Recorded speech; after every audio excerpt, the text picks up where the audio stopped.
Hello friends, आज हम लाए हैं आपके लिए वेक्टर्स मल्टीप्लिकेशन। ठीक है, पिछले लेक्चर में हमने देखा था वेक्टर एडिशन कैसे होता है, सब्ट्रैक्शन कैसे होता है। सब्ट्रैक्शन के लिए हमने वही पैरेललोग्राम लॉ ऑफ वेक्टर्स को हमने देखा था, उसके माध्यम से हमने वेक्टर्स को ऐड किया था। ठीक है, मतलब a माइनस बी जो है, a माइनस बी के लिए हमने a प्लस माइनस बी किया था। ठीक है, तो वो एडिशन और सब्ट्रैक्शन के रूल्स थे और उनको हमने देखा। आज हम लोगों का जो टॉपिक है वो है multiplication of vectors. Multiplication of vectors होता है।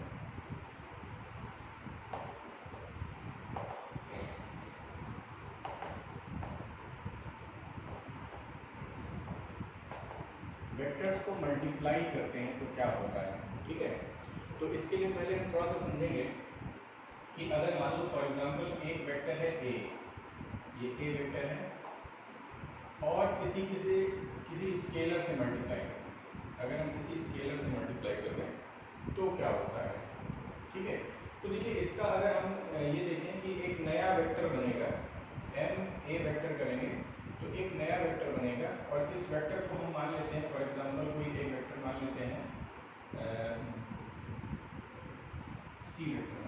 ठीक है, तो जब हम किसी स्केलर से किसी वेक्टर को मल्टीप्लाई करते हैं तो एक दूसरा वेक्टर मिलता है और इस वेक्टर की प्रॉपर्टी ये होती है कि इसमें सिर्फ जो इसका एम्पलीट्यूड यानी जो मैग्नीट्यूड है इसका, यानी कि जो इसका मैग्नीट्यूड है, इसका मैग्नीट्यूड क्या होगा, a वेक्टर का मॉड ये है। ये मैग्नीट्यूड जो आती है वैल्यू, इस वैल्यू में m से मल्टीप्लिकेशन हो जाता है। सिंपल स्केलर जो क्वांटिटी है उससे मल्टीप्लाई हो जाता है। ठीक है, तो यानी कि जो c का एम्पलीट्यूड होगा, यानी c का जो मैग्नीट्यूड होगा, तो अगर हम c के मैग्नीट्यूड की बात करें अलग से निकालें, तो मैग्नीट्यूड ऑफ c होगा वो m इंटू a के बराबर होगा। यानी अगर इसको हम कहें ये a के बराबर है तो c का जो मैग्नीट्यूड होगा m इंटू a होगा। सिंपल यहाँ पर स्केलर से जब हम वेक्टर को मल्टीप्लाई करते हैं तो ये सिचुएशन आती है। ठीक है, अब इसका एम्पलीट्यूड ये मैग्नीट्यूड हो गया और इसके जो डायरेक्शन होगी वो डायरेक्शन वही होगी जो a वेक्टर की डायरेक्शन थी। जो डायरेक्शन a वेक्टर की थी वही डायरेक्शन c की डायरेक्शन होगी। ठीक है, तो इसको हम ये कह सकते हैं कि जो c वेक्टर होगा, इसको ऐसे लिख सकते हैं कि जो c वेक्टर होगा, c वेक्टर को हम ऐसे लिख सकते हैं m a, इसका मैग्नीट्यूड हो गया और इसकी direction a vector a cap के बराबर हो गई। इसको ऐसे लिख सकते हैं। तो यहाँ सिंपल स्केलर से मल्टीप्लाई किया गया अगर किसी वेक्टर को, तो उस सिचुएशन में एक वेक्टर मिलता है। उस वेक्टर की डायरेक्शन वही होगी जो पहले वेक्टर की डायरेक्शन थी, यानी इसकी डायरेक्शन सेम होगी। अगर ये वेक्टर ऐसे था, मान लीजिए इसको ऐसे समझते हैं कि एक वेक्टर था जो 5 न्यूटन का वेक्टर था और इसको हमने 2 से मल्टीप्लाई कर दिया। यानी कि अगर ये हम कहें कि a vector is equal to 5 newton और m इज इक्वल टू 2 है, तो m a वेक्टर जो होगा इसी डायरेक्शन में होगा, यानी कि इसकी जो क्रिया रेखा होगी वो यही होगी। लेकिन ये क्या होगा, अब जो वेक्टर होगा इसका मैग्नीट्यूड कितना हो जाएगा, 5 इंटू 10, 5 इंटू 2 यानी कि 10 न्यूटन। तो 10 न्यूटन का वेक्टर होगा और उसी डायरेक्शन में होगा जिस डायरेक्शन में a वेक्टर था। तो ये c वेक्टर बन गया। ठीक है, तो ये तो था स्केलर से अगर हम मल्टीप्लाई करते हैं तो उस सिचुएशन में क्या होता है। चलिए अब दूसरा देखते हैं कि अगर मान लीजिए कि हमने ये देखा है कि बहुत सारी फिजिकल क्वांटिटीज ऐसी होती हैं जिनमें क्या होता है कि अगर हम दो वेक्टर्स को मल्टीप्लाई करते हैं तो एक स्केलर मिलता है, आउटपुट उसका स्केलर होता है। कैसे, जैसे हमने कहा कि फोर्स एक वेक्टर क्वांटिटी है और इसको डिस्प्लेसमेंट से अगर हम मल्टीप्लाई करते हैं, तो हमें क्या मिलता है, हमें वर्क मिलता है। ठीक है, W इज इक्वल टू, ठीक है, इन दोनों का मल्टीप्लिकेशन होता है और एक स्केलर क्वांटिटी मिलती है। तो ऐसे सिचुएशन में, और कभी कभी ऐसा होता है कि कुछ हम क्वांटिटीज को मल्टीप्लाई करते हैं तो वो वेक्टर क्वांटिटी मिलती है ना, ऐसा भी देखा गया है। ठीक है, एंगुलर मोमेंटम के केस में। तो पहले इसको देखते हैं। तो जैसे मान लीजिए कुछ फिजिकल क्वांटिटीज होंगी जिनमें हम क्या करेंगे, दो वेक्टर्स को मल्टीप्लाई करेंगे और मल्टीप्लिकेशन के बाद जो रिजल्ट आएगा वो स्केलर क्वांटिटी होगी। ठीक है, तो इसको ऐसे हम लिख सकते हैं इसको ऐसे लिख सकते हैं कि अगर मान लीजिए एक वेक्टर आपका ए वेक्टर है, एक वेक्टर ए है और एक वेक्टर बी है, इनको हमने मल्टीप्लाई किया और मल्टीप्लाई करने के बाद एक हमें तीसरी क्वांटिटी जो मिली है वो एक स्केलर क्वांटिटी है। देखिए हमने यहाँ पर तीर का निशान नहीं लगाया, इसका मतलब ये स्केलर क्वांटिटी है, ठीक है। ये वेक्टर है, ये वेक्टर है, मल्टीप्लाई किया सी आया। तो ऐसी सिचुएशन में जब दो वेक्टर्स को मल्टीप्लाई किया जाए और आउटपुट जो है वो स्केलर क्वांटिटी मिले, तो वहां पर क्या करते हैं कि इन दोनों वेक्टर्स के बीच में एक सिंबल इस्तेमाल करते हैं, डॉट। ये डार्क साइड डॉट बनाते हैं, ठीक है। तो इस डॉट का सिंबल का मतलब ये होता है कि जो दो वेक्टर्स हैं अगर मल्टीप्लाई किए जाएंगे तो स्केलर मिलेगा, यानी vector dot vector is equal to scalar, ठीक है। यानी दो वेक्टर्स को हम इस प्रकार से मल्टीप्लाई कर रहे हैं कि वो स्केलर में कन्वर्ट हो जाते हैं, स्केलर बन जाते हैं, ठीक है। तो इसको हम लोग कहते हैं, देखिए यहाँ पर हमने क्या किया है, यहाँ पर एक डॉट लगाया है और इस डॉट लगाने के कारण जो ये प्रोडक्ट तैयार हुआ है, यानी प्रोडक्ट मतलब होता है मल्टीप्लिकेशन, तो जो ये प्रोडक्ट है इसको हम लोग कहेंगे डॉट प्रोडक्ट। क्या कहेंगे? डॉट प्रोडक्ट, डॉट प्रोडक्ट कहेंगे, ठीक है। अब क्योंकि आउटपुट में यानी कि ये कहलाएगा dot product of A and B, इसको हम कहेंगे, पढ़ेंगे क्या, डॉट प्रोडक्ट ऑफ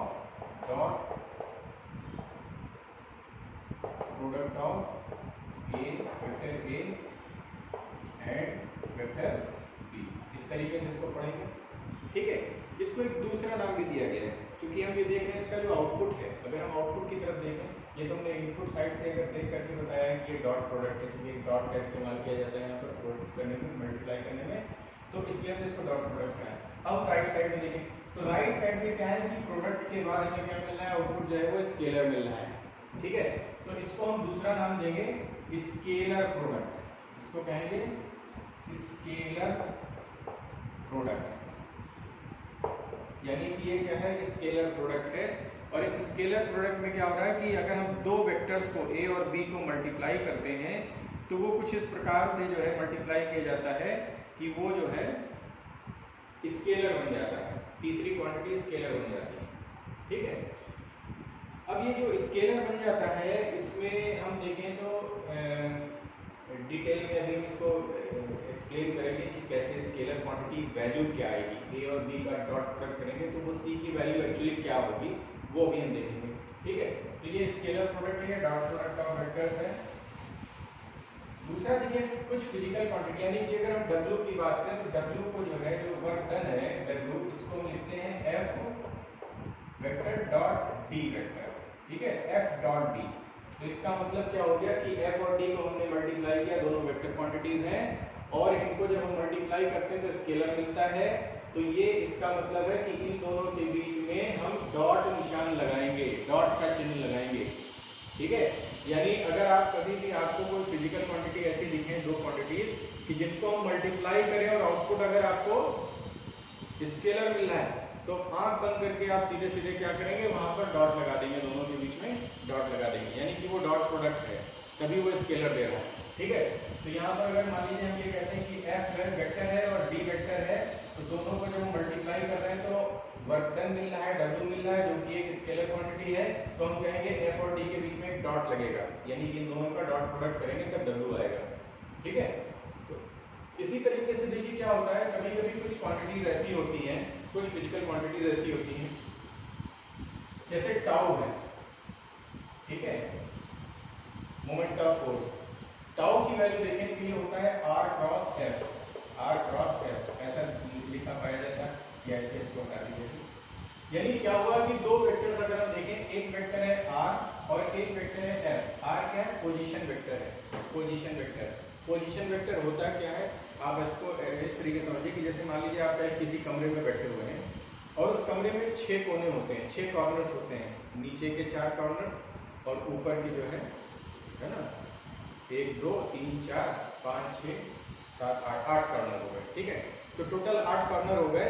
तो इन 8 कॉर्नर में से आप किसी एक कॉर्नर को ओरिजिन मान लीजिए, ठीक है।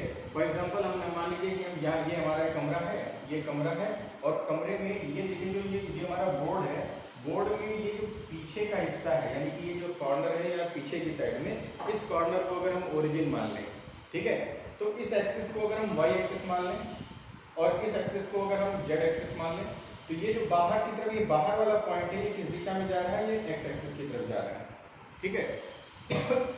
अब यहाँ पर मान लो कोई एक पॉइंट है, ये कोई पॉइंट है, पी पॉइंट है। इस पी पॉइंट को अगर हम ओरिजिन से मिला दें, ओरिजिन से मिला दें और इस पर एक रेखा खींचें, एक लाइन खींचें, ठीक है, एक लाइन खींचते हैं, तो इस लाइन की जो लंबाई आएगी, इस रेखा की जो लंबाई आएगी, ये मैग्नीट्यूड ऑफ पोजीशन वेक्टर कहलाएगा। इसको कहेंगे मैग्नीट्यूड ऑफ पोजीशन वेक्टर। और इस पॉइंट को हम क्या कर सकते हैं, ये पॉइंट आपका आगे बढ़ सकता है, कहीं पर भी जा सकता है, तो ये जो डायरेक्शन होगी, यानी कि इसकी जो पोजीशन जो है जीरो से लेकर के, ओरिजिन से लेकर के और पी तक जो डायरेक्शन है, ओपी की जो डायरेक्शन है, वो पोजीशन वेक्टर की डायरेक्शन कहलाएगी, ठीक है। तो इसको हम लोग आर से रिप्रेजेंट करते हैं। कल हम लोग देख रहे थे, अगले पिछले वेक्टर्स में हमने उसमें देखा था लेक्चर में, कि जो इसको हम पोजीशन वेक्टर को आर से रिप्रेजेंट करते हैं। तो एक वेक्टर है पोजीशन वेक्टर आर वेक्टर और एक है फोर्स वेक्टर, ठीक है। इन दोनों को हम अगर मल्टीप्लाई करते हैं तो ये देखा गया है कि एक तीसरी क्वांटिटी हमें मिलती है जिसको मोमेंट ऑफ टार्क कहते हैं या मोमेंट ऑफ फोर्स कहते हैं, ठीक है, या मोमेंट ऑफ फोर्स कहते हैं। तो ये मोमेंट ऑफ फोर्स है,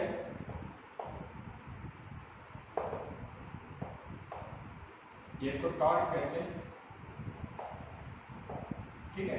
तो ये टॉर्क है, ये टॉर्क जो है, ये देखा गया है कि ये एक जो है, ये कैसी क्वांटिटी है, ये एक वेक्टर क्वांटिटी है, ये एक वेक्टर क्वांटिटी है, ठीक है, वेक्टर क्वांटिटी है। वो अभी हम आगे चल के अभी देखेंगे, क्रॉस पर डिटेल में पढ़ाएंगे।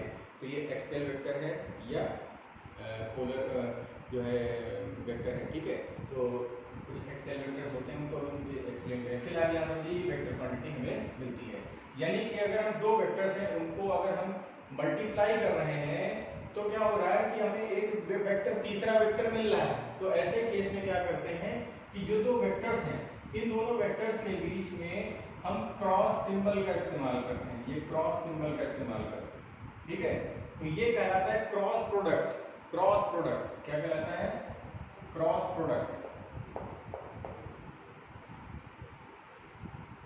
ठीक है, क्रॉस प्रोडक्ट कहलाता है। यानी हमने क्या किया है कि अगर एक वेक्टर आपके पास ए वेक्टर है और दूसरा वेक्टर है बी वेक्टर, और इनको अगर हम मल्टीप्लाई करें और मल्टीप्लिकेशन के बाद एक तीसरा वेक्टर मिलता है, तो हम कहेंगे कि इनका क्रॉस प्रोडक्ट किया गया है, क्रॉस प्रोडक्ट किया गया है, ठीक है। यानी कि हम इसके बीच में क्रॉस लगा देंगे तो हमें एक वेक्टर क्वांटिटी मिल जाएगी, ठीक है। तो चूंकि आउटपुट इसका क्रॉस, इसका जो है वो वेक्टर है, इसलिए इसको वेक्टर प्रोडक्ट भी कहा जाता है। इसको कहा जाता है वेक्टर प्रोडक्ट, वेक्टर प्रोडक्ट, ठीक है। ये ध्यान रखने वाली बात है कि अगर हमें आउटपुट जो है दो वेक्टर्स को मल्टीप्लाई करें और आउटपुट एक स्केलर मिले तो हम कहेंगे स्केलर प्रोडक्ट है, और अगर आउटपुट एक वेक्टर मिले तो हम कहेंगे कि वो वेक्टर प्रोडक्ट है, ठीक है। तो इसके बहुत सारे एग्जांपल्स हैं, बहुत सारे हम क्वेश्चंस करेंगे और आउटपुट इसके जो है डॉट प्रोडक्ट के भी करेंगे। अब इसको डिटेल में करते हैं थोड़ा सा, ठीक है, कि अब ये डॉट प्रोडक्ट है क्या चीज़।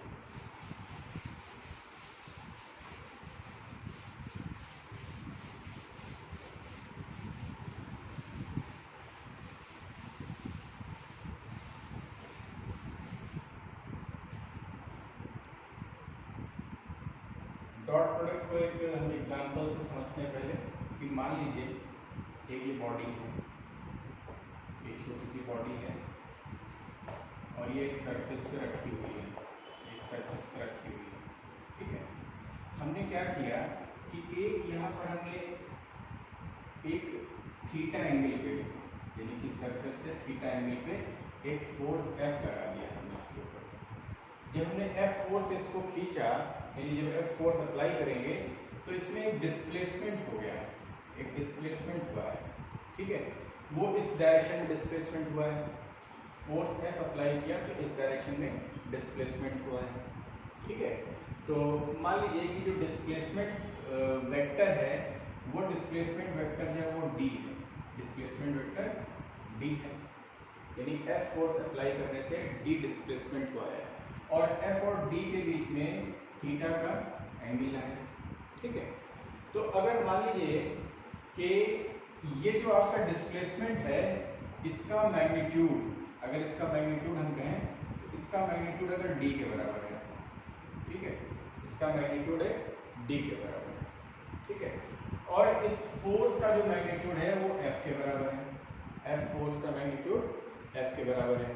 ठीक है, अब क्या करें कि अगर इस F का हम यहाँ पर छाया यानी कि हम एक इसकी जो छाया यहाँ पर निकालें कि जो D की डायरेक्शन में क्या छाया पड़ रही है। ठीक है, तो कैसे निकालेंगे, यानी क्या हुआ कि इसकी अगर हम छाया की बात करें तो अगर थीटा एंगल है तो छाया कुछ ऐसे पड़ेगी, यहाँ पे छाया इसकी पड़ेगी। ठीक है, तो ये जो छाया पड़ेगी इसको हम लोग कह सकते हैं कि अगर हम इसको x डायरेक्शन मान लें, फॉर एग्जांपल ये x डायरेक्शन है और ये y डायरेक्शन है, ये y है और ये x डायरेक्शन है, तो ये जो डिस्टेंस है यहाँ से ओरिजिन से लेकर के इस पॉइंट, इसको हम P पॉइंट मान लें, तो OP जो है, ये OP जो है इसकी वैल्यू क्या हो जाएगी, इसको हम लिख सकते हैं fx के बराबर, इसको लिख सकते हैं fx के बराबर कि x डायरेक्शन में जो फोर्स का कंपोनेंट है, कल हमने कंपोनेंट निकालना दिखाया था कि अगर F पर कोई फोर्स है तो इसके दो कंपोनेंट बन सकते हैं, एक कंपोनेंट यहाँ पर आएगा और एक कंपोनेंट इधर की तरफ बनेगा। ठीक है, तो इधर की तरफ जो कंपोनेंट बना है ये वाला कंपोनेंट, इसको हम लोग कहेंगे fx कंपोनेंट। ठीक है, fx कंपोनेंट कहेंगे और इस fx कंपोनेंट की वैल्यू कितनी होगी, fx कंपोनेंट की वैल्यू जो है वो हो जाएगी f cos थीटा के बराबर। ठीक है, देखो ये आधार है और ये कर्ण, आधार बटे कर्ण यानी fx upon f equal to cos theta, तो fx equal to f cos theta. तो ये जो वैल्यू है ये f cos थीटा के बराबर है, यानी OP की वैल्यू जो है वो f cos थीटा के बराबर है। ठीक है, तो अब क्या करेंगे कि अगर डिस्प्लेसमेंट की डायरेक्शन में जो फोर्स काम कर रहा है, डिस्प्लेसमेंट की डायरेक्शन में जो फोर्स काम कर रहा है, इसका मतलब क्या हुआ कि फोर्स के दो पार्ट हैं, इधर वाला जो पार्ट होगा यहाँ तक निकालेंगे, ये कहलाएगा f sin थीटा या fy कहलाएगा, वर्टिकल कंपोनेंट कहलाएगा। तो इसमें ये देखें कि जो f कंपोनेंट, जो f का ये वाला भाग है f cos थीटा है, उसके कारण केवल डिस्प्लेसमेंट होगा, डिस्प्लेसमेंट में केवल ये फोर्स पार्टिसिपेट करेगा, ये वाला फोर्स पार्टिसिपेट नहीं करेगा, क्योंकि ये फोर्स ऊपर की तरफ लग रहा है, तो ये ऊपर की तरफ लग रहा है तो इधर डिस्प्लेसमेंट से इसका कोई मतलब नहीं रहेगा, तो केवल डिस्प्लेसमेंट में ये वाला फोर्स काम करेगा, इधर वाला फोर्स ये f cos थीटा पार्ट है, यानी इस फोर्स के हमने दो पार्ट के दो भागों में विभाजित किया, f cos theta f sin theta. जो f sin थीटा है वो ऊपर की तरफ लग रहा है, वर्टिकल डायरेक्शन में लग रहा है, और f cos थीटा जो है वो हॉरिजॉन्टल डायरेक्शन में लग रहा है। ठीक है, तो f cos थीटा हॉरिजॉन्टल में लग रहा है, जिसके कारण ये फोर्स जो है इसको खींचेगा, बॉडी को खींचेगा और खींच करके इसमें डिस्प्लेसमेंट करेगा, यानी डिस्प्लेसमेंट के लिए जो उत्तरदायी है, ये जो जिम्मेदार है फोर्स, वो है f cos थीटा। ठीक है, तो जो फोर्स डिस्प्लेसमेंट के लिए उत्तरदायी है उसको अगर हम डिस्प्लेसमेंट से मल्टीप्लाई कर देते हैं तो वर्क डन निकल आता है। यही कहा जाता है कि वर्क डन क्या हो जाता है, वर्क डन इक्वल टू हो जाता है कि जो फोर्स है f cos थीटा है, इसको हम सिंपल मल्टीप्लाई कर दें डिस्प्लेसमेंट से। ठीक है, जो फोर्स लग रहा है डिस्प्लेसमेंट की डायरेक्शन में, जो फोर्स लग रहा है उससे हम डिस्प्लेसमेंट को मल्टीप्लाई कर देते हैं तो वर्क डन निकल आता है। ठीक है, तो इसको हम लोग लिखते हैं f d cos थीटा के बराबर, f d cos थीटा के बराबर लिखते हैं। ठीक है, इस तरीके से लिखते हैं, और समझ आई, तो f d cos थीटा हो गया। अब दूसरी चीज समझिएगा कि अगर मान लीजिए इसको हम दूसरे रूप में देखते हैं कि मान लीजिए एक वेक्टर जो है, एक वेक्टर इसको हम इधर ले लेते हैं, w equal to f d cos theta. ठीक है,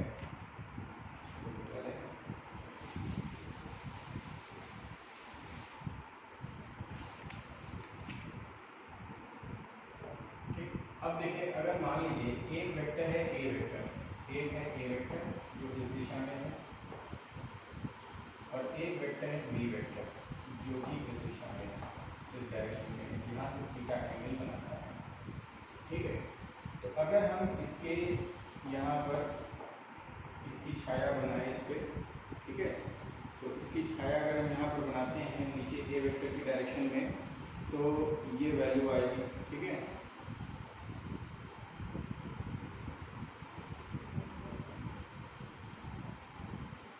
इसका हम छाया का मतलब है कंपोनेंट, यानी बी का कंपोनेंट, देखिए बी का कंपोनेंट ए की डायरेक्शन में निकालें तो बी का कंपोनेंट जो है वो ए की डायरेक्शन में ये कंपोनेंट हो जाएगा, ठीक है। और अगर हम इसको परपेंडिकुलर डायरेक्शन कहें तो ये वाला जो कंपोनेंट यहाँ तक कंपोनेंट निकलेगा वो परपेंडिकुलर कंपोनेंट हो जाएगा, ठीक है। तो ये क्या करते हैं कि अगर हम बी का कंपोनेंट इस डायरेक्शन में ए की डायरेक्शन में निकालें तो बी का component of B component of B vector B in the direction of vector A, vector B का कंपोनेंट A की डायरेक्शन में क्या हो जाएगा, कंपोनेंट की बात करें तो हो जाएगा B cos थीटा, जहां से देखिए थीटा नापा जाता है जिस भुजा से उस पे cos आता है, इसके थीटा के सामने वाले में साइन आता है, यानी ये वाली जो अगर वैल्यू निकालें तो ये हो जाएगा b sin थीटा और ये होगा b cos थीटा, इतना, ठीक है। तो b cos थीटा हो गया। अब क्या करें, अगर a से मल्टीप्लाई कर दें, यानी कि मैग्नीट्यूड ऑफ a है तो a से मल्टीप्लाई कर दें तो a into B cos theta, ये जो मल्टीप्लिकेशन है इस मल्टीप्लिकेशन को ही हम लोग कहते हैं dot product a dot b, यानी b का कंपोनेंट a की डायरेक्शन में लेंगे और फिर उसको a से मल्टीप्लाई कर लेंगे, b का कंपोनेंट a की डायरेक्शन में लिया और उसको a से मल्टीप्लाई कर दिया तो a डॉट b मिलेगा, तो a डॉट b मिलेगा, यानी इनका जो मल्टीप्लिकेशन है इसको हम लोग a डॉट b के रूप में लिखते हैं। तो इसी तरीके से यहाँ पर अगर हम बात करें तो ये क्या था f cos थीटा और मल्टीप्लाइड बाई d की डायरेक्शन में f का कंपोनेंट गुणे d, तो ये कहलाएगा f डॉट d, इसको ऐसे लिख सकते हैं, ठीक है। तो फोर्स को हम क्या लिखेंगे, वर्क को क्या लिखेंगे, force dot product of force and displacement, ठीक है। तो इस तरीके से हम ये समझ सकते हैं कि स्केलर प्रोडक्ट क्या होता है।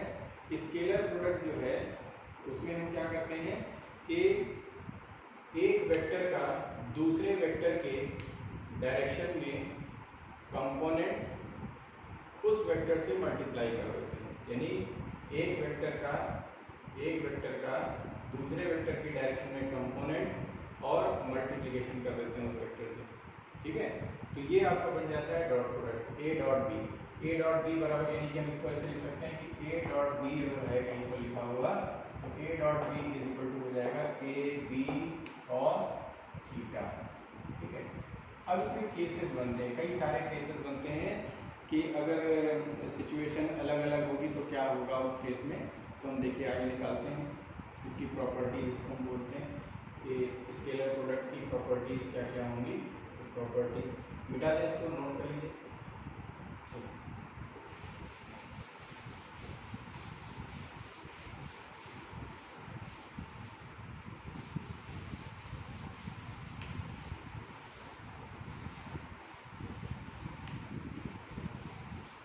देखते हैं इसकी प्रॉपर्टीज क्या क्या होंगी, क्या प्रॉपर्टीज होल्ड करता है।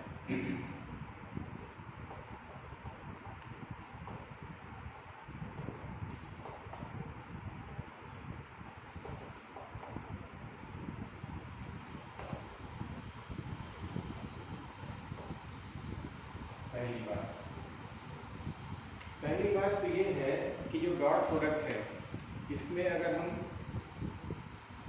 बात करें कि a डॉट b, ठीक है, तो इसकी वैल्यू हमेशा क्या होगी कि अगर हम b डॉट a निकालेंगे तो उसकी वैल्यू के बराबर होगी, a डॉट b की वैल्यू b डॉट e के बराबर होगी। इसको कहते हैं कम्यूटेटिव लॉ।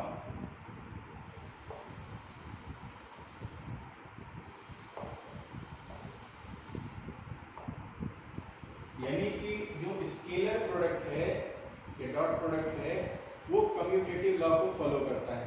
देखिए कैसे, मान लीजिए एक वेक्टर ए है, ए वेक्टर है और ये बी वेक्टर है,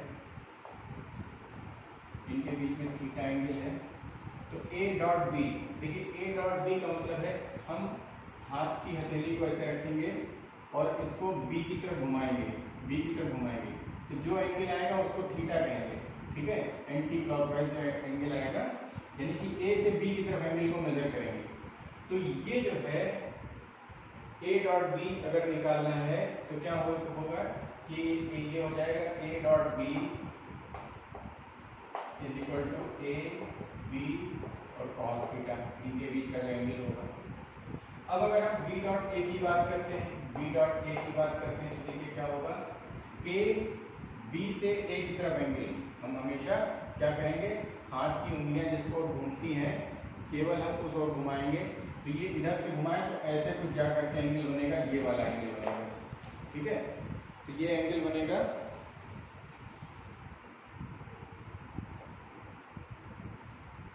ठीक है, तो ये एंगल कितना हो गया, ये हो गया 360 डिग्री माइनस थीटा एंगल। तो यहाँ पर देखिए क्या लिखेंगे, बी पहले वाला वेक्टर उसका जो मैग्नीट्यूड है, फिर दूसरा वेक्टर जिसका मैग्नीट्यूड है ए, और कॉस, इनके बीच का एंगल कितना, बी और ए के बीच का एंगल कितना है 360 माइनस थीटा। अब देखो 360 पर नो चेंज होता है, कोई चेंज नहीं होता है, और थीटा जो है वो आपका 360 माइनस थीटा यानी कि fourth quadrant A S T C, cos positive रहेगा, ठीक है, कॉस पॉजिटिव, तो इसका मतलब क्या हो गया, ये हो जाएगा बी ए कॉस थीटा।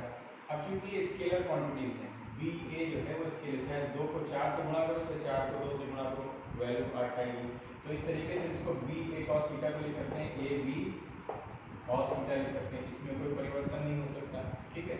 तो अब इसको हम क्या लिख सकते हैं, इसको लिख सकते हैं ए डॉट बी, यानी बी डॉट ए जो होता है वो ए डॉट बी के बराबर होता है, ठीक है। यानी कहने का तात्पर्य यहाँ पर ये है कि डॉट प्रोडक्ट में आप वेक्टर को आगे पीछे चाहे जैसे लिखो, चाहे पहले लिखो चाहे बाद में लिखो, उससे कोई फर्क उसकी वैल्यू पर नहीं पड़ेगा, ठीक है। स्केलर क्वांटिटी चूंकि मिलती है तो स्केलर में कोई फर्क नहीं पड़ेगा, कोई अंतर नहीं पड़ेगा, ठीक है।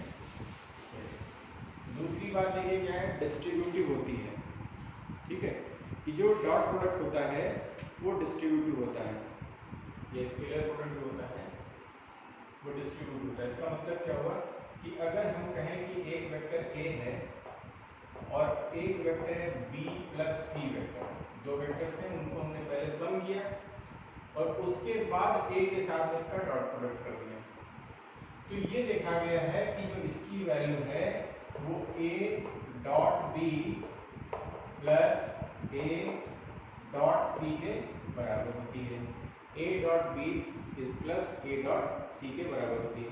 यानी क्या हुआ, डॉट जो है वो डिस्ट्रीब्यूट हो गया है, डॉट यहाँ पर वितरित हो गया है दो जगह पर, ठीक है, एक तो एक बी के साथ आ गया है और एक जो है वो सी के साथ आ गया है, ठीक है।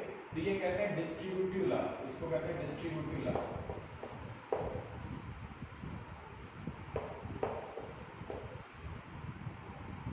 ठीक, ये डिस्ट्रीब्यूटिव लॉ है,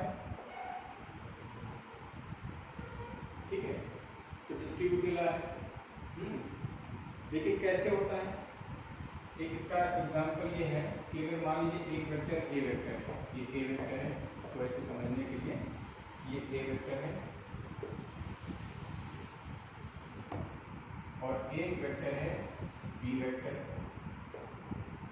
ये बी वेक्टर है, और एक वेक्टर है सी वेक्टर, ये सी वेक्टर है, ये ए वेक्टर है, ये बी वेक्टर है, सी वेक्टर, तीन वेक्टर्स हैं, ठीक है।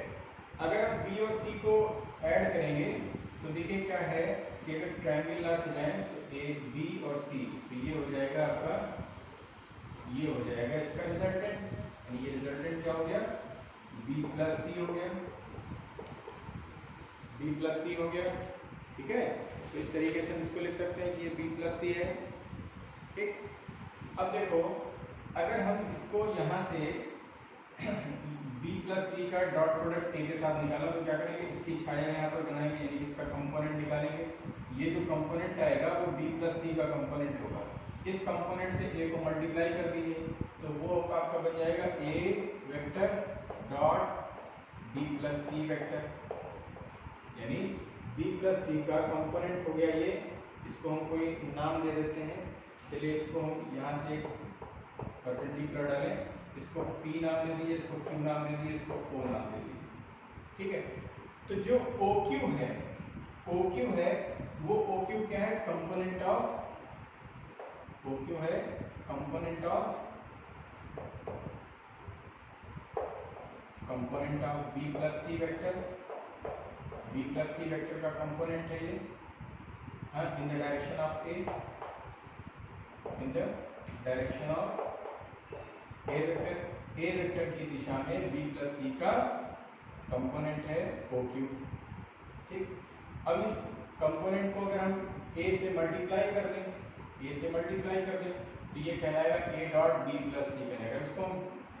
इसको प्रोडक्ट को खोल नहीं रहे, अभी हमें चूंकि यहाँ खोलने की जरूरत ही नहीं थी, हमें सिर्फ डॉट प्रोडक्ट के रूप में दिखाना है राइट हैंड साइड में। तो ये तो LHS हो गया कि अगर हम OQ को A से मल्टीप्लाई कर देते हैं तो वो बन जाता है A डॉट B प्लस सी। अब देखिए हमने क्या किया है कि यहाँ से परपेंडिकुलर डाला है, वो P हो गया, तो ये क्या है OP क्या है जरा समझिए।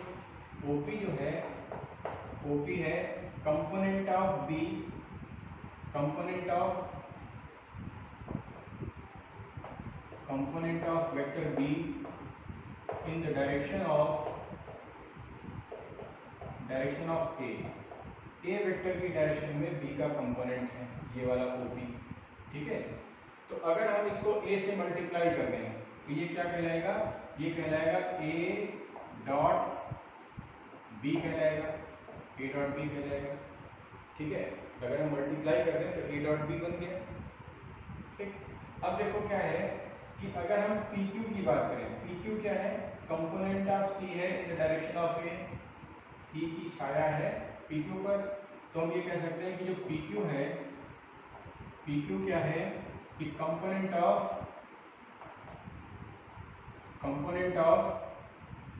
C in the direction of A vector की डायरेक्शन में C का कंपोनेंट है, छाया है, ठीक है।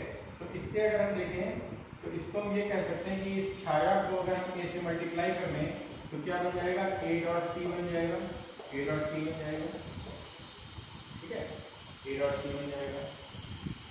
अब एक चीज समझिए कि जो OQ है, वो OQ बराबर क्या है, OP प्लस PQ है, OP प्लस PQ है, यानी OP और PQ है। तो अगर OQ को हम A से मल्टीप्लाई कर रहे हैं तो हम यहाँ पर OP को भी A से मल्टीप्लाई करेंगे, PQ को भी A से मल्टीप्लाई करेंगे, ठीक है। अगर OQ को हम A से मल्टीप्लाई कर रहे हैं, जो ये क्या था, OQ जो था वो B प्लस C का कंपोनेंट था A की दिशा में, और इसको अगर हम A से मल्टीप्लाई कर रहे हैं तो क्या करना पड़ेगा, OP और PQ को भी A से मल्टीप्लाई करना पड़ेगा, यानी यहाँ पर क्या हो गया कि A into OP plus A into PQ, ऐसे इसको आप लिख सकते हो, अलग कहीं पर लिख लें, ऐसे इसको लिख लो समझने के लिए कि A मल्टीप्लाइड बाई OQ बराबर A मल्टीप्लाइड बाई OP, इसको ऐसे ब्रैकेट में लगा दिया ताकि ये समझ में आए, ये एक जो है दो पॉइंट्स के बीच की दूरी को निरूपित करता है और ये एक स्केलर क्वांटिटी है, ठीक है। OP plus A into PQ, तो ये जो वैल्यू है ये बन गई A dot B plus C, और ये वैल्यू हो गई A डॉट OP क्या है, A डॉट OP क्या होगा, A vector dot B vector हो जाएगा, प्लस A डॉट PQ क्या हो जाएगा, A vector dot C vector हो जाएगा। तो इस तरीके से हम ये देख सकते हैं कि जो डॉट प्रोडक्ट होता है वो डिस्ट्रीब्यूट हो जाता है, ठीक है। अगर यहाँ पर प्लस है तो यहाँ पर प्लस ये इसकी एक बहुत इंपॉर्टेंट प्रॉपर्टी है कि scalar products are distributive in nature, यानी कि वितरण का नियम लागू होता है और वितरित हो जाते हैं। ठीक, नोट कर लीजिए, मिटा दें। अब तीसरी प्रॉपर्टी देखते हैं।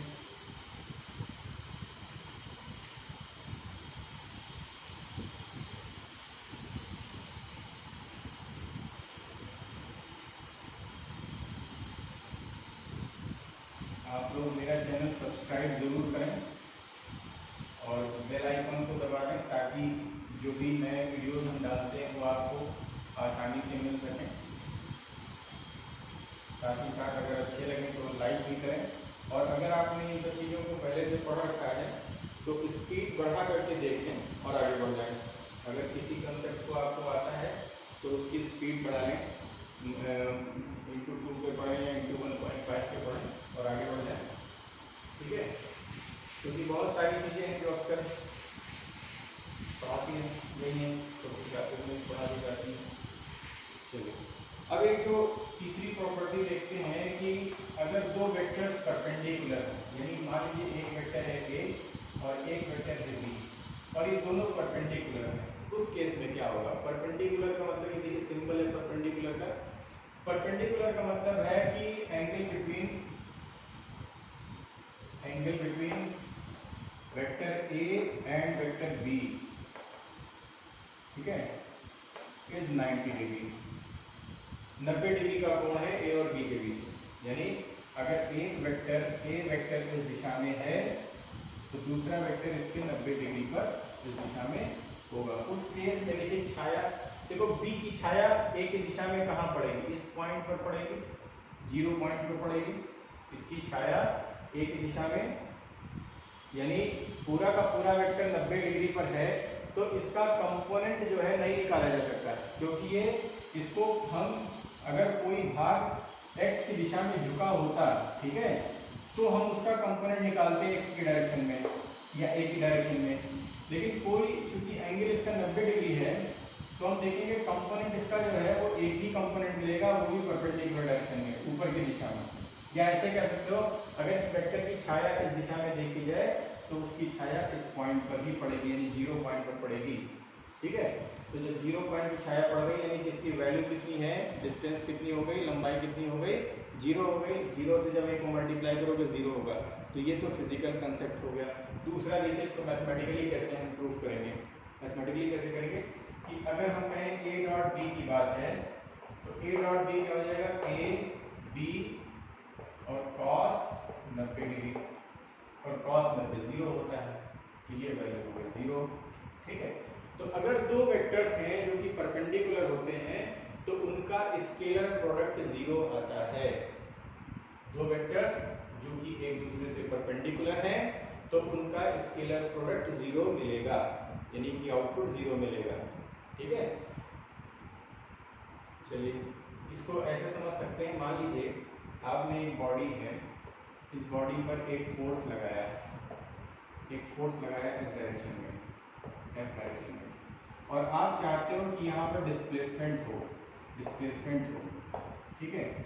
तो हम ये देखेंगे कि यहाँ पर इनके बीच में कोई जो डिस्प्लेसमेंट है उसमें इस फोर्स का कोई पार्टिसिपेशन नहीं होगा। कैसे? देखिए एफ डॉट डी करेंगे तो हो जाएगा एफ डी कॉस 90 डिग्री, तो ये वैल्यू हो जाएगी 0। यानी कि इस फोर्स के कारण कोई डिस्प्लेसमेंट प्राप्त नहीं होगा, यानी कि इस फोर्स के कारण कोई वर्क डन नहीं मिलेगा। आउटपुट 0 यानी कि वर्क डन 0, यानी ये फोर्स जो है, इस फोर्स के कारण कोई वर्क डन नहीं होगा।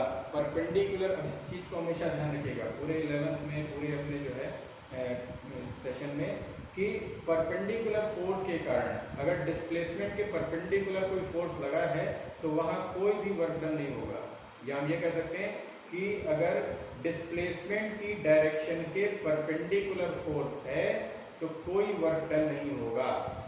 ठीक है, डिस्प्लेसमेंट के परपेंडिकुलर अगर फोर्स लगा है, जिस दिशा में डिस्प्लेसमेंट होना है और फोर्स उसके अगर परपेंडिकुलर लगा है तो कभी कोई डिस्प्लेसमेंट, कभी कोई वर्क डन नहीं होगा। ठीक है, तो ये इस फॉर्मूले से हम प्रूव कर सकते हैं। दूसरा देखिए क्या होता है कि अगर दो वेक्टर्स पैरेलल हैं, परपेंडिकुलर की बात हो गई। अब अगर दो वेक्टर्स हैं जो कि पैरेलल हैं, parallel vector A parallel B है, ठीक है, यानी कि इसका मतलब क्या हुआ, दैट इज एंगल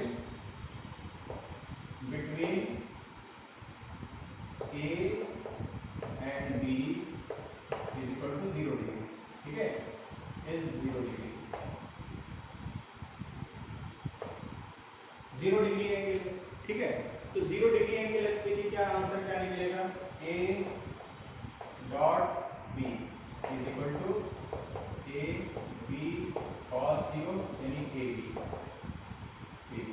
इसको ऐसे समझिए कि एक वेक्टर आपका ए है और एक वेक्टर बी है, यानी एक वेक्टर बी है और एक वेक्टर ए है। इन दोनों वेक्टर्स को मल्टीप्लाई करेंगे जब, तो आपको दोनों के स्केलर वैल्यूज या मैग्नीट्यूड का मल्टीप्लिकेशन मिलता है। अगर दो वेक्टर्स हैं, दोनों पैरेलल हैं या दोनों के बीच में 0 डिग्री एंगल है, तो उनका जो स्केलर प्रोडक्ट है वो उनके मैग्नीट्यूड का प्रोडक्ट होता है, उनके मैग्नीट्यूड का प्रोडक्ट होता है। अब इसमें एक चीज़ और समझिए, इसको थोड़ा सा और समझें कि अगर मान लीजिए कि अगर ये जो है दोनों वैल्यूज, दोनों वेक्टर एक समान है, ठीक है, दोनों वेक्टर एक समान है, हम ये कह लें, इसको अलग पॉइंट बना लेते हैं, ठीक है। अगर अपने ही वेक्टर से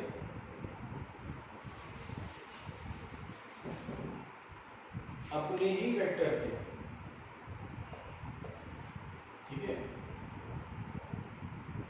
स्केलर प्रोडक्ट विद एक्सेल, अपने ही वेक्टर से स्केलर प्रोडक्ट कर दें, यानी कि अगर हम कहें कि ए डॉट ए है, ए डॉट ए, तो क्या हो जाएगा, ए कॉस 0 यानी ए स्क्वायर, ठीक। अगर हम अपने ही वेक्टर से स्केलर प्रोडक्ट निकालें, किसी वेक्टर का स्केलर प्रोडक्ट निकालें जो अपने ही वेक्टर से स्केलर किया गया है, अपने ही स्केलर से मतलब क्या हुआ कि अगर एक वेक्टर ए है, ठीक है, ये ए वेक्टर है, तो इस जो दूसरा ए वेक्टर होगा वो भी इसी डायरेक्शन में होगा और इतने ही मैग्नीट्यूड का होगा, मैग्नीट्यूड भी बराबर होगा, सेम डायरेक्शन होगी। अब वो अलग बात है, इसी के ओवरलैप भी कर सकता है, इसके पैरेलल भी हो सकता है, इसकी लाइन ऑफ एक्शन में भी हो सकता है, ठीक है, कहीं भी हो सकता है, ठीक है, पैरेलल हो सकता है, लाइन ऑफ एक्शन में हो सकता है और इसी के ऊपर ओवरलैप भी कर सकता है, दोनों ही, तीनों ही केस हो सकते हैं। तो ऐसे केस में क्या होता है कि जो आउटपुट मिलता है, यानी ए डॉट ए जो होगा वो ए स्क्वायर होगा, ठीक है। अब हम इस थ्योरम को बहुत इस्तेमाल करके और हम लोग क्या कर सकते हैं कि दो वेक्टर्स के बीच का हम रिजल्टेंट निकाल सकते हैं। कैसे निकाल सकते हैं देखिएगा, इस थ्योरम का इस्तेमाल करके हम रिजल्टेंट निकाल सकते हैं दो वेक्टर्स का।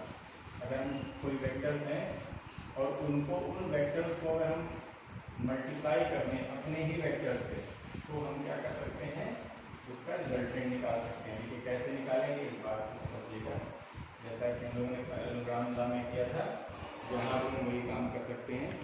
कैसे, मान लीजिए, माना एक वेक्टर है ए और दूसरा वेक्टर है बी और इनको ऐड किया गया, एडिशन निकाला गया, तो ये जो एडिशन है ये वेक्टर आर तीसरा वेक्टर मिलेगा उसके बराबर होगा, इन दोनों का जो एडिशन है वो तीसरे वेक्टर आर के बराबर होगा। अब अगर हम आर को आर के साथ में डॉट प्रोडक्ट कर दें, आर डॉट आर, तो क्या होगा, A plus B vector dot A plus B vector, ये हो जाएगा A vector dot A vector plus A vector dot B vector, distribute होगा, पहले इसके साथ मल्टीप्लाई होगा, या इसको एक स्टेप और कर सकते हैं फिर आप, ठीक है, पहले ए डॉट इसको करते हैं फिर बी डॉट इसको करते प्लस करके, ठीक है। फिर उसके बाद देखिए क्या होगा, B dot A vector plus B dot B vector, तो ये वैल्यू देखिए ए स्क्वायर हो जाएगी, ठीक है। प्लस ए बी को क्या हो जाएगा, ए बी कॉस थीटा हो जाएगा, बी डॉट ए क्या हो जाएगा, ये भी ए बी कॉस थीटा हो जाएगा, और प्लस ये बी स्क्वायर हो जाएगा। ठीक है, तो इसको ऐसे लिख सकते हो A square plus 2 A B cos theta plus B square. अच्छा, ये आर डॉट आर क्या हो जाएगा, ये आर स्क्वायर हो जाएगा। तो इससे हम आर बराबर क्या निकाल सकते हैं, under root A square plus B square plus 2 A B cos theta, 2 A B cos theta.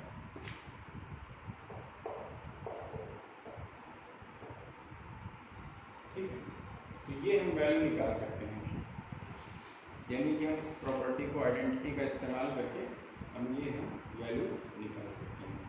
ठीक है, चलिए नोट कर लीजिए।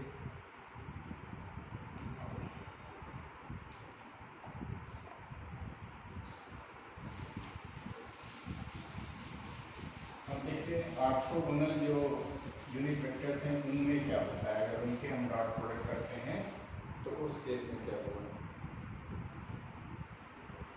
यूनिट ऑर्थोगोनल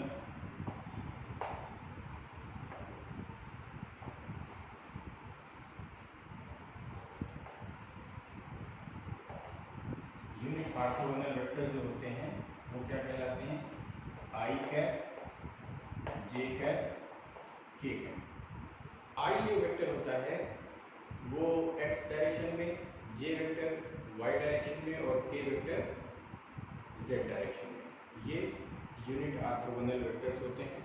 ठीक है, अब अगर देखिए कहीं पर आई डॉट जे हो जाए तो इसकी वैल्यू क्या होगी, पहले कैलकुलेट करें।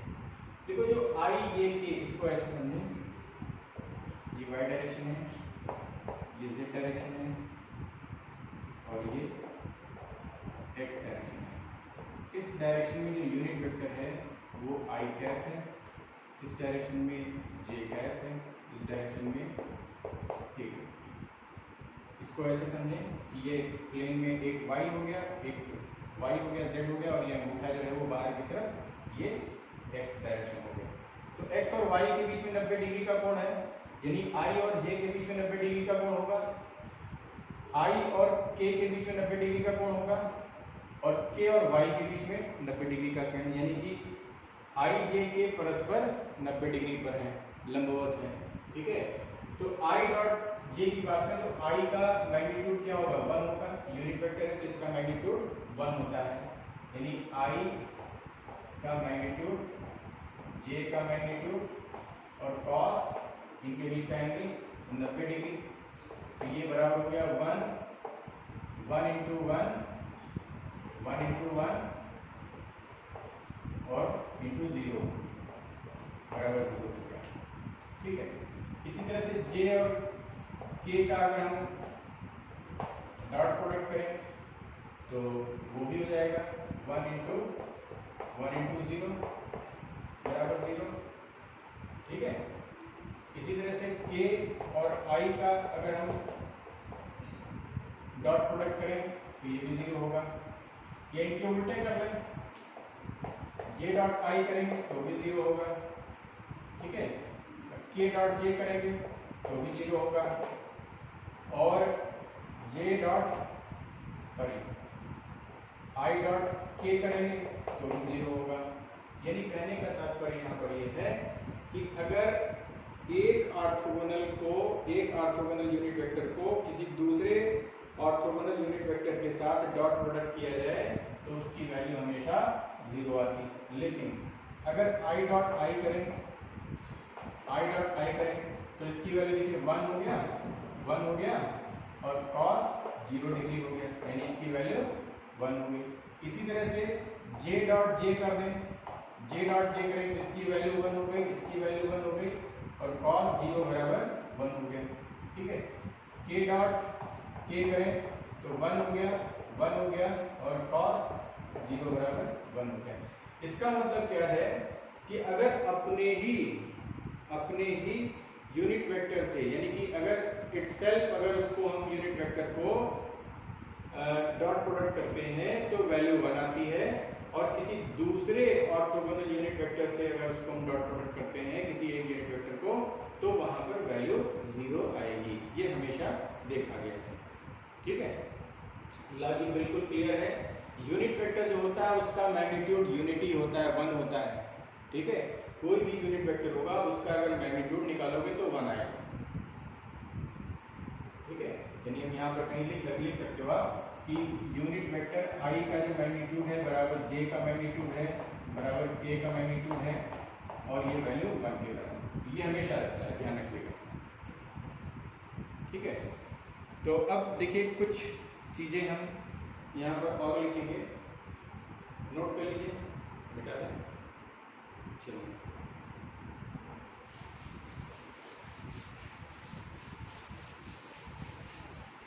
एक प्रॉपर्टी और देखते हैं।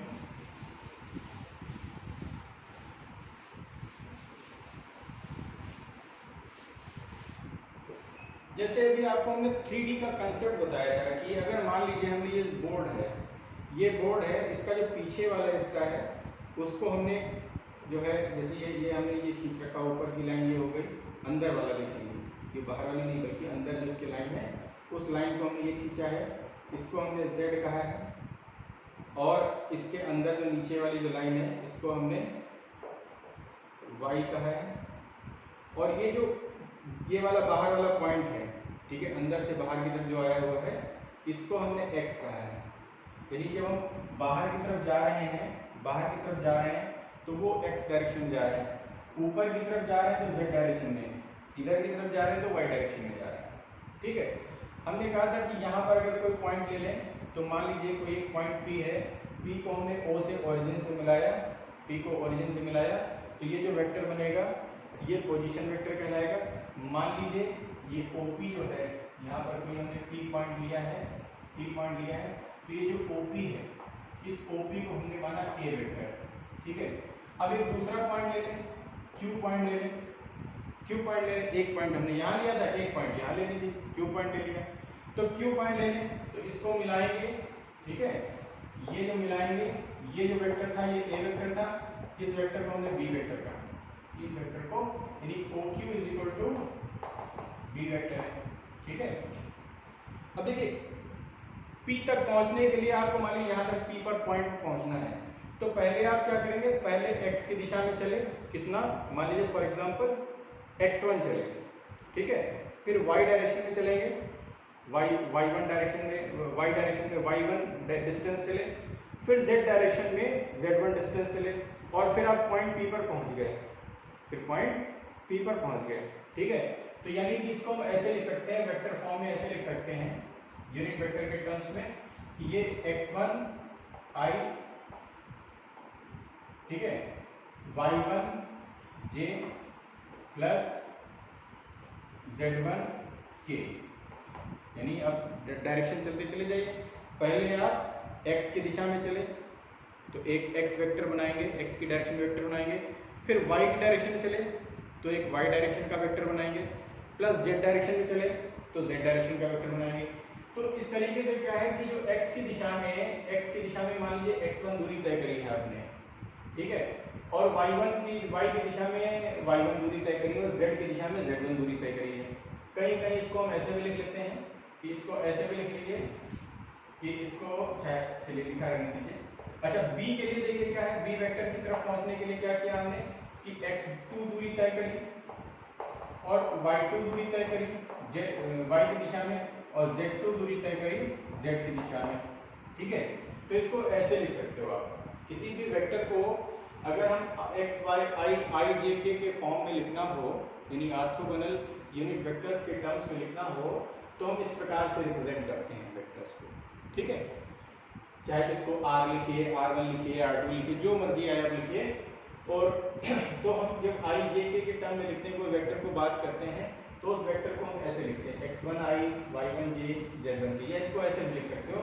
अब चूंकि यहाँ पर a लिया हुआ है तो a के सफिक्स में x लगा दीजिए, ऐसे कर सकते हो कि इसको ऐसे भी लिख सकते हो कि a vector is equal to axi plus ayj plus A Z K. इससे आपको कोरिलेट करने में आसान रहेगा, हमने इसलिए इसके सिंबल्स का इस्तेमाल किया है, क्योंकि पहले जो है पिछले लेक्चर में हमने ए एक्स और ए वाई का इस्तेमाल किया है। या इसको ऐसे भी कह सकते हो कि जो ए वेक्टर है वो ए x vector plus A Y vector plus A Z vector के बराबर है। ठीक है, इन तीनों वेक्टर्स का एडिशन है, इन तीनों वेक्टर को ऐड करोगे तो ए वेक्टर मिलेगा, इनका परिणामी ए के बराबर आएगा। अब इस वाले वेक्टर को इसी प्रकार से लिख सकते हो कि जो बी वेक्टर है, B vector is equal to B X I cap plus B Y J cap plus B Z K cap. या दूसरा तरीका क्या है कि इसको हम वेक्टर फॉर्म में लिखना हो तो बी वेक्टर जो होगा वो B X vector plus B Y vector plus B Z vector के बराबर होता है, यानी vector sum of B X plus B Y plus B Z के बराबर होगा बी वेक्टर। ठीक है, ये रिप्रेजेंटेशन है किसी भी वेक्टर को आई जे के फॉर्म में अगर रिप्रेजेंट करना हो तो। ठीक है, अब मान लीजिए कहा जाए कि ये दोनों वेक्टर्स हैं, अब इन दोनों वेक्टर्स को ए और बी को डॉट प्रोडक्ट कर दीजिए, ए और बी को डॉट प्रोडक्ट कर दीजिए। तो कैसे करेंगे, चलिए देखते हैं, नोट कर लीजिए, मिटा दें, पॉज करिए, नोट करिए। चलिए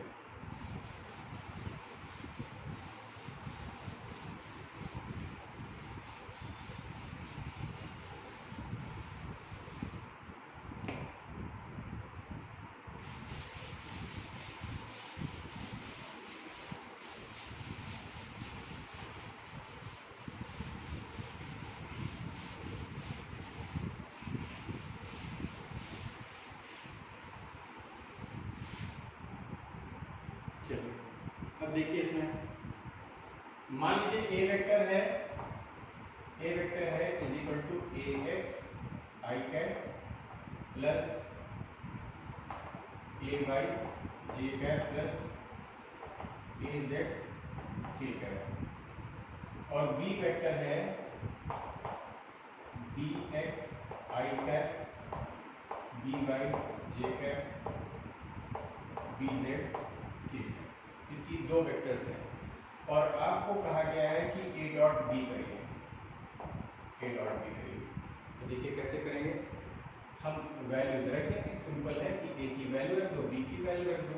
तो ए X I plus A Y J plus A Z के dot B X I plus B Y J plus B Z के, ये हमने वैल्यूज रख दी। अब देखिए क्या करेंगे कि इनको हम डिस्ट्रीब्यूट करेंगे, जो दूसरा प्रॉपर्टी बताई थी डिस्ट्रीब्यूटिव लॉ लगाएंगे। ये वेक्टर है और ये वेक्टर है, डॉट प्रोडक्ट हो जाएगा, ये वेक्टर है, ये वेक्टर है, बीच में डॉट प्रोडक्ट हो जाएगा, ये वेक्टर है और ये वेक्टर है, डॉट प्रोडक्ट हो जाएगा। करके जाइए, थोड़ा सा लंबा है, A X I dot B X I. तो देखो इसको देखिए हम ये इसको हम शॉर्टकट में ऐसे लिख सकते हैं, इसको देखिए ये जो टर्म है पहले वाले को इससे हमने डॉट प्रोडक्ट किया है, तो इसको इस तरह से ना लिख करके हम इसको थोड़ा सा ऐसे लिखेंगे, क्योंकि ये देखो स्केलर क्वांटिटीज हैं, ए एक्स और बी एक्स स्केलर क्वांटिटीज हैं, तो सिंपली अलग हम मल्टीप्लाई करेंगे, तो ए एक्स बी एक्स हो गया, फिर ब्रैकेट लगाइए, आई डॉट आई हो गया। ठीक है, क्योंकि वेक्टर्स का डॉट प्रोडक्ट होता है, स्केलर्स को लेना देना है नहीं, स्केलर को हम बाहर निकालेंगे, वैल्यूज को हम मल्टीप्लाई कर सकते हैं। ठीक है, प्लस देखिए इससे इसको करेंगे A X B Y I dot J plus A X B Z I dot K, plus अब इससे करेंगे A Y B X J dot I plus A Y B Y J dot J plus A Y B Z J dot K. ठीक है, फिर तीसरा देखिए क्या है कि ए जेड से हम ए जेड से डॉट प्रोडक्ट करेंगे plus A Z B x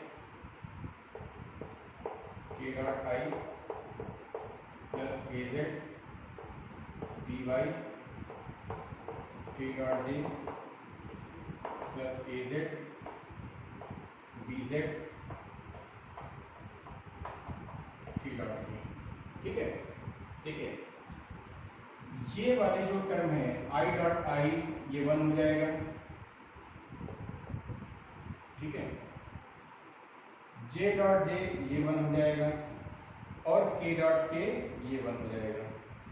बाकी देखिए आई डॉट जे ये 0 हो जाएगा, ये 0 हो जाएगा, ये 0 हो जाएगा, ये 0 हो जाएगा, ये 0 हो जाएगा, ये 0 हो जाएगा। अभी पिछले वाले में हमने देखा है कि अगर आई को हम किसी से भी जे और के किसी से भी डॉट प्रोडक्ट करेंगे तो 0 होगा, जे को आई और के से करेंगे तो 0 होगा, के को आई और जे से करेंगे तो 0 होगा। केवल अपने से जब डॉट प्रोडक्ट किया जाता है तब ये 1 वैल्यू आती है। तो क्या बचेगा, 1 से इसको मल्टीप्लाई करेंगे तो बचेगा ए एक्स बी एक्स प्लस यहाँ देखिए क्या बचेगा ए वाई बी वाई प्लस यहाँ देखिए क्या बचेगा ए जेड बी जेड। तो ए डॉट बी जो है वो कितना हो गया ए एक्स प्लस बी एक्स ए वाई प्लस बी वाई ए जेड प्लस बी जेड। ठीक है, नोट कर लीजिए।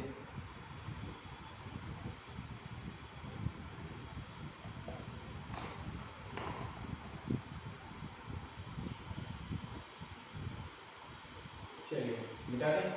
अब देखिए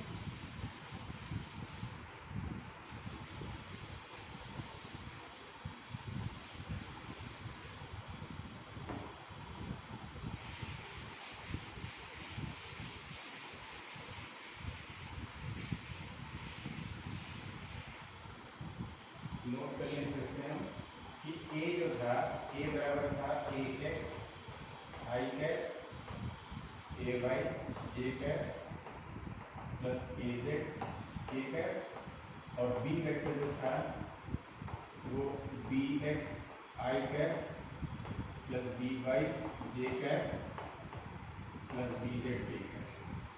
ठीक है, और ए डॉट बी जो निकाला है उसकी वैल्यू है A X B X plus A Y B Y plus A Z B Z.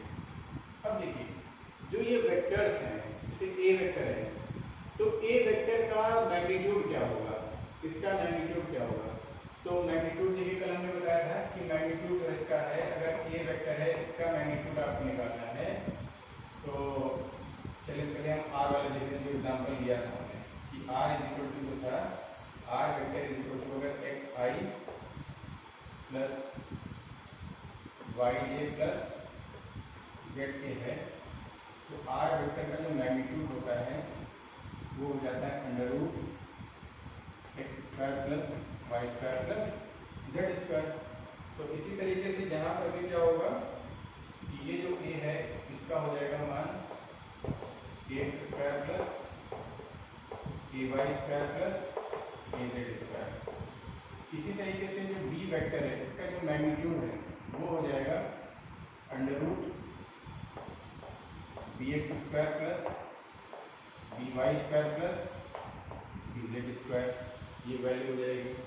इसी तरीके से अगर हम बात करें कि जो ए डॉट बी है इसका मैग्नीट्यूड अगर निकालना हो, ए डॉट बी है, ठीक है, ये इसको अभी ऐसे छोड़ दें। चलिए ऐसे देखते हैं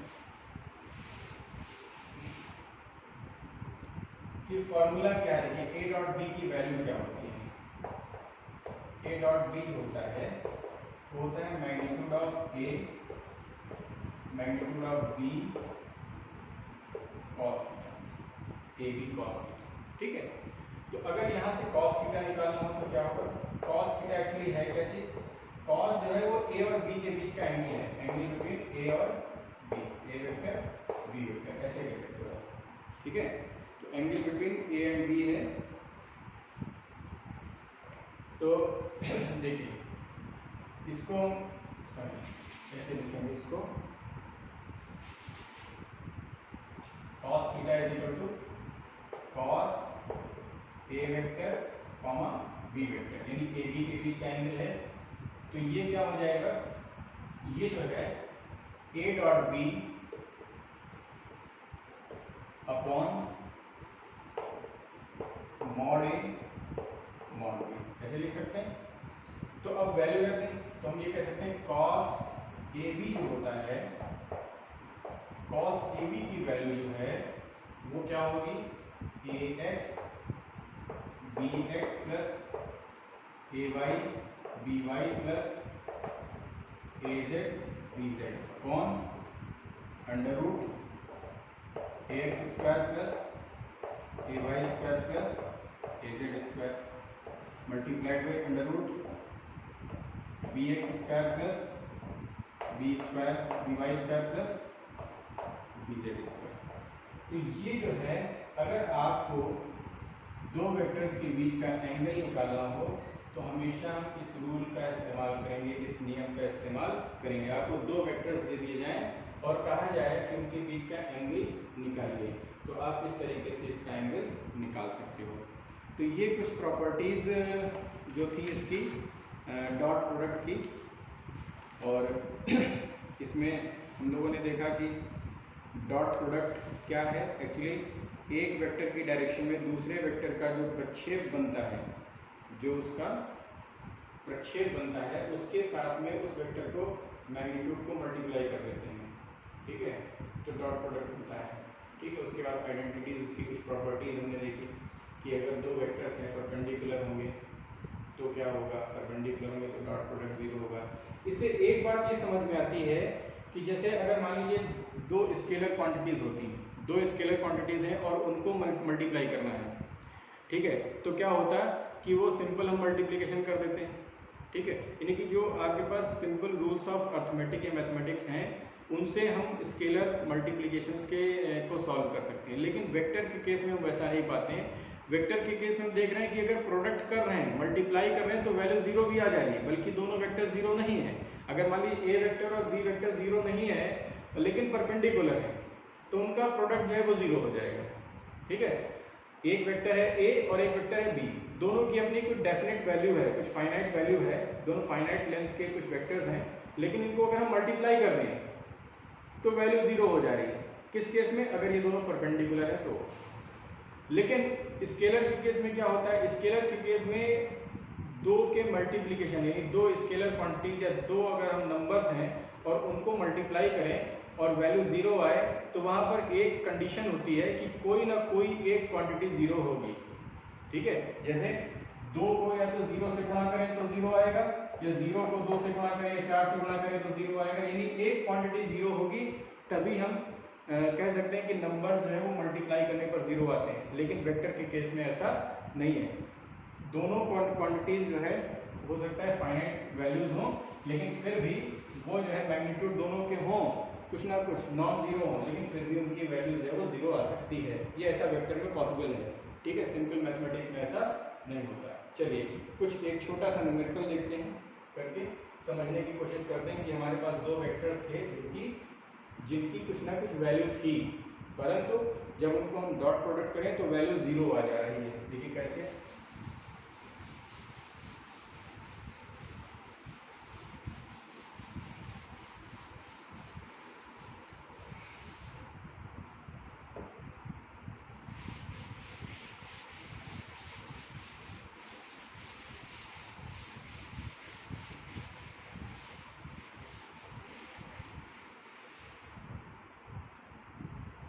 देखिए एक वेक्टर है, अगर ए वेक्टर ले लें i plus 2j plus 3k, एक वेक्टर ये ले लें, और दूसरा एक वेक्टर ले लें 2j 2i माइनस j ले लेते हैं।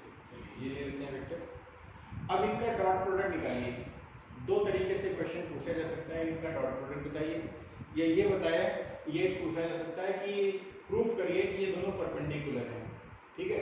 तो परपेंडिकुलर है तो उसके लिए आपके पास फॉर्मूला क्या है कि अगर हम ये सिद्ध कर ले जाएं कि इनका डॉट प्रोडक्ट 0 है, तो हम ये प्रूफ कर देंगे कि दोनों परपेंडिकुलर हैं, ठीक, तो देखिए डॉट प्रोडक्ट निकालें, ए डॉट बी निकालें, A dot B I plus 2j plus 3k dot 2i minus j। ठीक है, तो ये अभी जो हमने फॉर्मूला बताया उस फार्मूले की तरफ जाएं अगर, तो देखें एक तो तरीका, दो तरीके हैं, या तो हम यहाँ पर अलग अलग मल्टीप्लाई करते जाएं और वैल्यू निकालते हैं, जैसे i को i से करें, फिर i को j से करें, फिर j को i से करें, फिर j को j से करें, फिर k को इससे करें। लेकिन एक दूसरा तरीका क्या था कि हम सिंपल लिखे ये ax bx plus ay by plus az bz, इससे तुलना कर लें। ठीक है, तो देखिए यहाँ पर जो i का इधर वाले जो पहला वाला हमारा पार्ट है ये a है, इसमें जो i का मल्टीपल है वो क्या हो जाएगा ax होगा, तो यहाँ पर 1 है, और इधर क्या है 2 है, तो 1 से 2 को मल्टीप्लाई करेंगे। ठीक है, फिर प्लस यहाँ पर ay यानी 2 है, और यहाँ पर -1 है, इसको मल्टीप्लाई करेंगे, प्लस 3 है यहाँ पर, और यहाँ पर कोई कंपोनेंट नहीं है यानी कि 0 है। ठीक है, k का कंपोनेंट 0 है, तो ये वैल्यू क्या हो जाएगा 2 हो जाएगा, माइनस का 2 हो जाएगा, और ये 0 हो जाएगा प्लस 0, तो इज इक्वल टू क्या होगा, ये 0 हो गया, इज इक्वल टू 0। यानी क्या होगा कि a डॉट बी 0 आ गया, और अगर a डॉट बी 0 है तो ये सिद्ध करता है कि दोनों वेक्टर a और b आपस में परपेंडिकुलर वेक्टर्स हैं। ठीक है, इस तरीके से हम कई सारे सवाल हैं, बहुत सारे सवाल हम लोग इसमें लगाएंगे, बहुत सारी प्रॉब्लम सॉल्व करेंगे।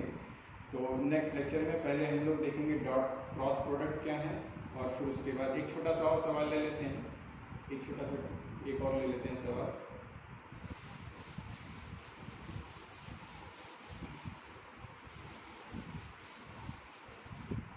एक्चुअली न्यूमेरिकल का हम एक अलग से लेक्चर लेकर के आएंगे पूरा, इसमें खूब सारे न्यूमेरिकल हम लोग सॉल्व करेंगे पूरे वेक्टर्स के। एच.सी. वर्मा भी हम एक अलग से वीडियो बनाएंगे जिसमें एच.सी. वर्मा के सारे क्वेश्चंस को कवर करेंगे। तो एक वेक्टर है if a is equal to -2i plus 2j, और -k ले लेते हैं, -k ले लें, और एक वेक्टर ले लें b वेक्टर, b की वैल्यू में हम ले लें 3i plus 6j plus 2k, 2k। ठीक है, अब इसमें ये पूछा जा रहा है कि आप find angle between A and B, A और बी के बीच का एंगल निकालिए। तो एंगल अगर हम कहें तो ये इसके लिए हम पहले क्या करें, cos ए बी निकालना है, इसका मतलब ए और बी के बीच का एंगल निकालना है। तो वैल्यू क्या हो जाएगी इसकी, A X B X plus A Y B Y plus A Z B Z upon under root A X square plus A Y square plus A Z square B X square plus B Y square plus B Z square, ये हो जाएगी value. ठीक है, तो अब हम value रखते हैं इसको सिंपल, या थीटा इसको कह सकते हो कॉस थीटा, तो कॉस थीटा जो क्या हो जाएगा ए एक्स बी एक्स यानी कि -2 इंटू 2 इंटू 3 है, और plus 2 into 6 plus -1 into 2 on under root 2 square -2 का स्क्वायर हो जाएगा 4 प्लस 2 का स्क्वायर 4 प्लस -1 का स्क्वायर 1 अंडर रूट 3 का स्क्वायर 9 प्लस 36 और प्लस 4। ठीक है, तो ये वैल्यू हो जाएगी 2 3 6 माइनस का 6 6 दूनी 12 माइनस का 6 प्लस 12 माइनस का 2 अंडर रूट 4 4 8 1 9 और 36 4 40 9 49, ये वैल्यू हो जाएगी -8 और 12 4 4/3 और गुणे 7, 7×21, 4/21। तो कॉस थीटा जो है वो आ गई value, cos theta is equal to 4/29, 21। ठीक है, तो कॉस थीटा 4/21 है। इसका मतलब क्या हुआ कि एक ट्राइंगल है जिसमें कि आधार 4 है और कर्ण 21 है। ठीक है, कुछ ऐसे ट्राइंगल बनेगा, सॉरी आधार और कर्ण।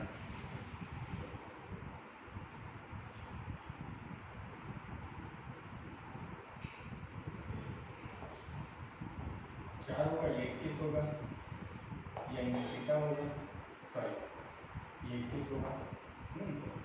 ये वैल्यू निकालें कितनी हो जाएगी? थीटा सिंपली ये लिख सकते हैं, theta is equal to cos inverse 4/29। अगर ऐसी वैल्यूज आती हैं तो ठीक है, कभी कभी आएंगी जिनको हम कैलकुलेट कर सकते हैं आसानी से। ठीक है, तो इस तरीके से हम देखें तो जो वैल्यू आएगी इसकी 4/21, इसको और सिंप्लीफाई करेंगे तो 0.19 के आसपास इसकी वैल्यू आती है, और कैलकुलेट करेंगे जब आप कैलकुलेटर से इसको तो ये आता है 79 degree. Theta is equal to 79 degree. यहाँ पे कैलकुलेट करने की ज़रूरत नहीं है, आप यहाँ तक इसको छोड़ सकते हैं। ठीक है, तो ठीक है, इसके बाद फिर हम और अगले वीडियो में मिलेंगे क्रॉस प्रोडक्ट लेकर के, जिसको हम लोग वेक्टर प्रोडक्ट कहते हैं, और उसको देखेंगे। फिर उसके बाद कुछ न्यूमेरिकल्स करेंगे। ठीक है, all the best, thank you.